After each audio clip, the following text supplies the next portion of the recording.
තමන්ගේ දුව කසාද බැඳලා යහතින් ජීවත් වෙනවටද ඔබ කැමති? නැත්නම් ගුටි කකා අඬ අඬ ඉන්නවටද ඔබ කැමති? මොකටද ඔබ කැමති?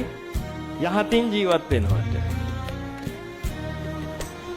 පින්වතුනි, ඔබගේ දුව කසාද බඳින ලෑස්ති වෙනකොට මනමාලයෝ දෙන්නෙක් කියනවා ඔබට තෝරගන්න. එක්කෙනෙක් සෝතාපන්න වෙච්ච ගොපල්ලෙක්. සෝතාපන්න අය තව කෙනෙකුට හිංගි හිංසා කරන්නේ නැහැ. තව කෙනෙක්ට අවේද අසාධාරණ කරන්නේ නැහැ. නිරන්තරයෙන්ම වගකීම් යුතුකම් මනාකොට ඉෂ්ට කරන පිරිසක්. එක්කෙනෙක් සෝතාපන්න වෙච්ච ගොපල්ලෙක්, අනිත් එක්කෙනා හත් අවලං ඉංජිනේරුවෙක්. හත් අවලං කියලා කිව්වේ පින්වතුනි සප්ත මෛතුන්‍යයට. නැත්තම් ඔබ හිතයි හම්බෝ හාමුදුරු කුණුහරුපක් කියනවා කියලා. සප්ත මෛතුන්‍යයට තමයි අපේ ආර්ය සිංහලයෝ කිව්වේ හත් අවලං කියලා. සප්ත මෛතුන්‍ය කියන්නේ තථාගතයන් වහන්සේ දේශනා කරපු දෙයක්. මම දැන් කියන්නේ නැහැ මොකක්ද ඒ කියලා. එහෙනම් පින්වතුනි හත් අවලං ඉංජිනේරුවෙකුත් ඇවිල්ලා ඉන්නවා දුවගේ අතපතාගෙන. දැන් මට ඔබ කියන්න ඇත්ත කියන්න ඕනේ. හැබැයි ඔබ දුවව දෙන්නේ සෝතාපන්න ගොපල්ලටද හත් අවලං ඉංජිනේරුවටද? ඇත්ත කියන්න ඕනේ. නැත්නම් මම එක එක්කෙනාගෙන් ලියාගෙන ගිහලා දුව කසාද බඳින දවසට කොහොම හරි ගොපල්ලෝ ටික සෝතාපන්න කරන් අරන් එනවා. මොකද දැන් උජාරුවට කියයි මොකද්ද?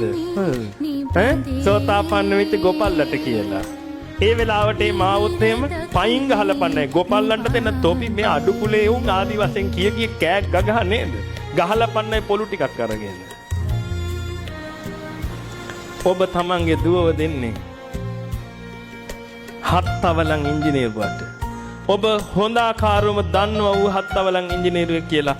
හැබැයි ඔහුගේ ඉංජිනේරු පට්ටමට ඔබ තමන්ගේ දුවගේ ජීවිතේ පාවලා දෙනවා. අන්න ඒ මට්ටමට යනකම් ඔබ ගොනාට ඇඳලා ඉවරයි. හොඳට කල්පනා කරලා බලන්න ඔබගේ ජීවිත ඇතුලේ.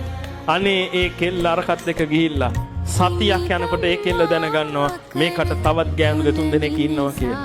එදා පටන් ඇඬු කඳුලින් තමන්ගේ දුව ගත කරන්නේ. හැබැයි ඔබ පාරම් බබා යනවා හැමතැනම. අපේ බෑන වරාය තුනේම ලොක්කා. බලන්න පින්වතුනි ඔබ ඇඳගත්ත ඇඳගැනිල්ල. බලන්න අසත්පුරුෂය ඔබව ගෙනාපු තැන. අද ඔබට මතක නැහැනේ ඔබ කවුද කියලා. අද ඔබ දන්නේ නැහැනේ සතුට කියන්නේ මොකක්ද කියලා. ඔබට සතුටට වඩා ඕනේ පින්වතුනි අර කුණු මානෙනේ. අන්තිමට ඔබ බල්ලෙක් කරනේ කුණු මානෙනේ පින්වතුනි ඔබ ජීවත් වෙන්නේ. ඇයි ඔබගේ අහිංසක දරුවගේ ජීවිතය ওই විදිහට විනාශ කරන්නේ?